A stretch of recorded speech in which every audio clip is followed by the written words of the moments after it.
Okay, let's now switch gears and talk about the USA. Obviously, the clock is ticking down.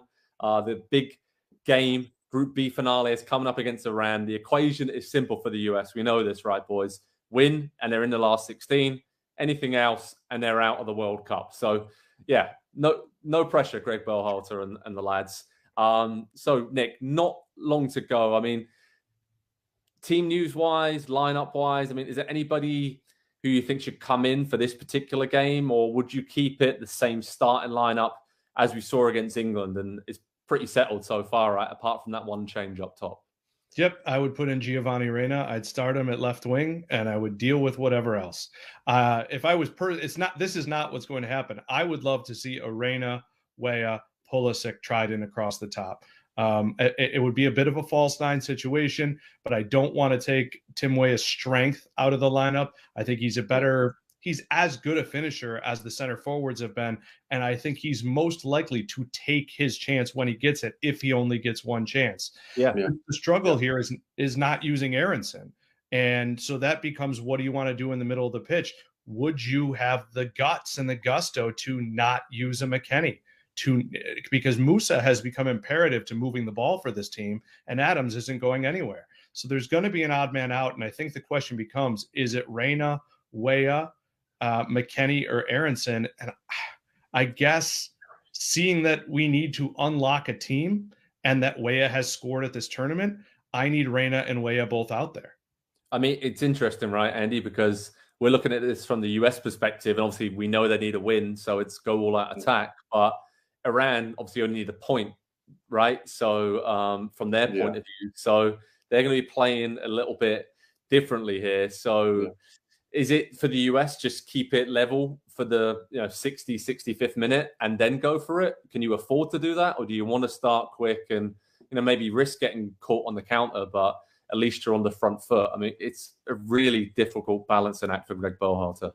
Yeah, and I think it's going to be made even more difficult by the fact I think he's going to have to rotate a little bit in this game, because in hindsight, as good as the performance against England was, and as promising as it was, and it felt like, hey, we should have won that game, and as great as that is, that was the opportunity, if we're looking at it from a completely objective angle, to make a couple of changes to the team and rest a couple of players that are going to be, or that would be very, very key important players in a knockout round game.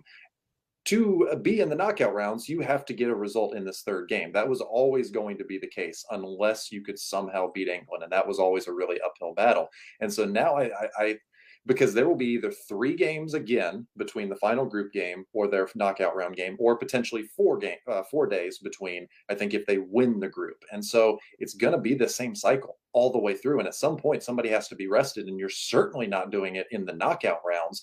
And so I look at this and I just don't know how he cannot. And Weston McKennie had a little bit of injury issues. He's obviously on the yellow card as well. Serginho Dest, same story over there, kind of on that same side of the field. Yeah. I do wonder if we see Brendan Aronson in the midfield for this game, knowing that the U.S. will have to kind of break down Iran a little bit, and you want that extra body getting forward to join the attack. So I think it could look a lot different than the first 2 games have, for sure.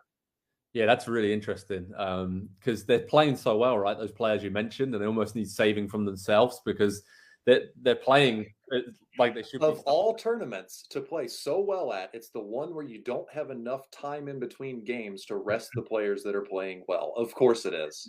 Yeah, of course. And it's difficult to take them out because they're playing so well. But then, like you said, the turnaround's so quick. And I think you need to go more attacking from the start. That's how you want to set the tone and kind of dictate the tempo. I think this US team plays better when it's confident throughout the start of the game, and that kind of builds throughout. We've seen it in qualifying with the wins over Mexico and, all those good performances.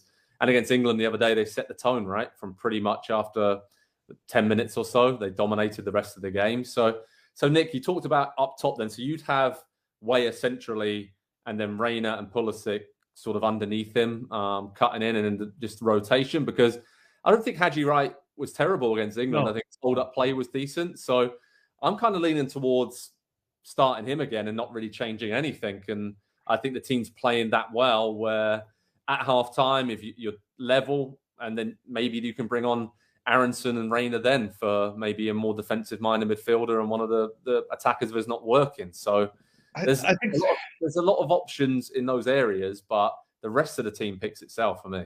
Yeah, I think they have a bevy of opportunities and things they can do once they take the lead, but they have to take the lead. This is an Iran team that allowed 6 goals to England, and we saw that England maybe they got a little high on themselves after that first win, but I think it's more likely that I just think it's more likely Iran's a little bit better than we think, but also a little bit worse than we think. I'm going to go back to this Wales game an awful lot because when I watched them play Iran, I kept thinking to myself, gosh, we needed 3 points from that game. We needed 3 points from the game. How did we not beat the team that showed up to play Iran? Exactly. That's exactly it. And I will be watching this game with I want my national team and the growth that they've made at this spot in their journey to be approaching this game with the swagger of we're going to score 2 goals in the first half and good luck getting 3 on us. And with Azmoun and Taremi, you can't really change your center backs, right? So I guess the thing would be to roll with Dest and Robinson and know you're not going to give Dest the whole game and said, son, get after it. Go as nuts as you can because you're not playing the whole game. And say the same thing if you are starting McKennie or if you're starting Aronson. Run yourself ragged. We'll worry about the knockout stage after that because the odds are we'll have to do less running in the next round because we're going to have less of the ball. And this game, they will have the ball. And again, show me, and I think ultimately would be either a fitting pass or fail for Greg Berhalter's team after he straightened out the defense is, can you go out there and score 2 goals? Because I think it will take multiple goals. I agree with you. I think when we think about before the tournament, the big question marks we had, Tim Ream has sorted out the centre-back question mark. He's been excellent, arguably the best player for the US or one of the best over the first 2 games. So that's sorted. They look much better at the back. But then up top, that is the big question mark now, and they need to kind of figure that out. I mean, for Iran, Andy, weaknesses, obviously we saw that against England, maybe defending crosses. They figured that out against Wales a little bit, but that was still where Wales had some joy. So is it getting the ball to Weah and maybe, I guess, Anthony Robinson down that flank and just trying to get them to whip in the ball as much? That's why I would start Haji Wright a little bit for a bit more of a focal point. To, even if he doesn't finish it himself, it's going to cause problems for McKennie or Pulisic, or cause space for them to cause problems and maybe finish it off. So is that the weaknesses in this Iran side? And the strengths, Nick mentioned it there, right? Azmoun and Taremi up top. Like if they were in a team that was challenging to go to the semi-finals or the finals of a World Cup, they would probably be okay and look the part on that team. So they're dangerous. They're in Wales. Yeah.